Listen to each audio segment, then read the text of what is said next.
And then it shall be free.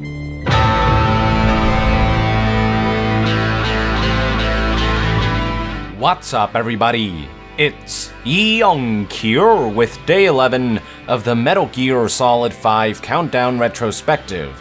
Only one more day until we have 10 days left to go, folks.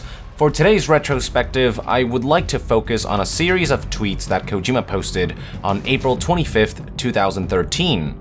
They probably didn't seem like much at the time, but looking back at it now, I realized that it hinted quite a bit about the game. So here are what the series of tweets say. If it were movie creation, post-production and editing will follow after shooting, plus adding audio, but since it is game, we have a lot to go.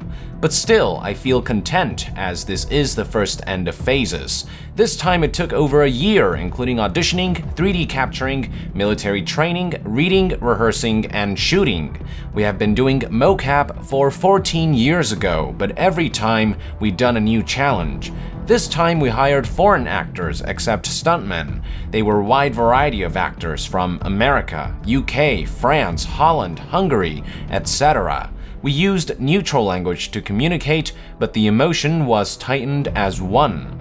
Lots of memories I have, but the most memorable one is children actors. They have grown so fast during mocap session, and they now look more mature. Different sense of time from being adult indeed. Such a large-scale mocap is all done, but the game itself needs more time to be completed. We still need to shoot game motion in addition to voice recording, facial capturing. And moreover, implementing those tremendous volume of data takes tremendous amount of time and effort.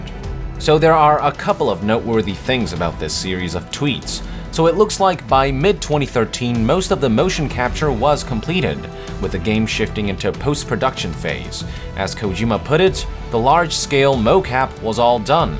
At that point, the focus shifted to shooting game motion, doing voice recording, and facial capture. But as Kojima stated, there was still a lot of work left to do, and it would take over 2 years from the date these tweets were posted to put everything together.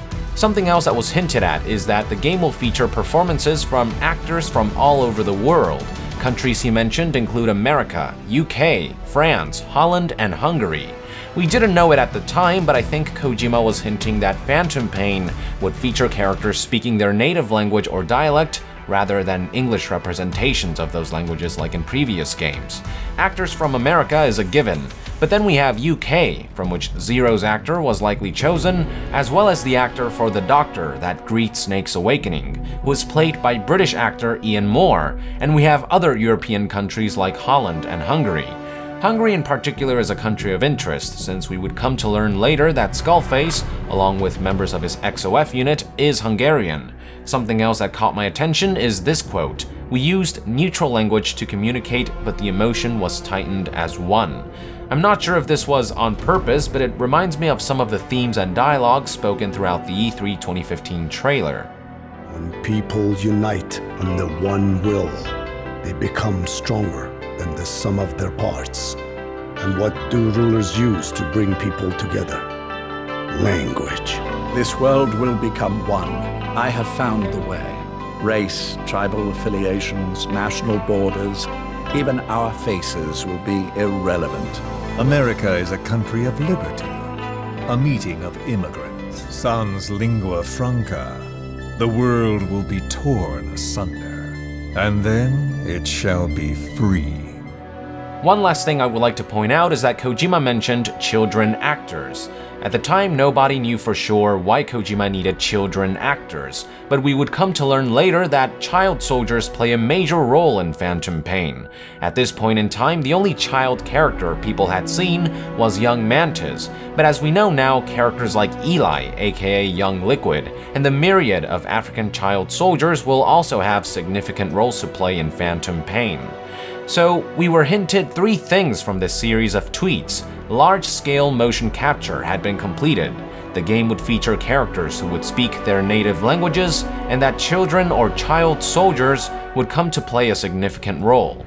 And with that, I would like to end Day 11 of the Metal Gear Solid 5 Countdown Retrospective. Thank you for tuning in.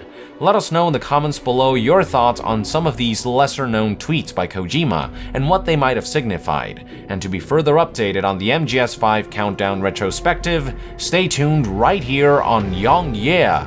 I'll see you guys next time. Young out.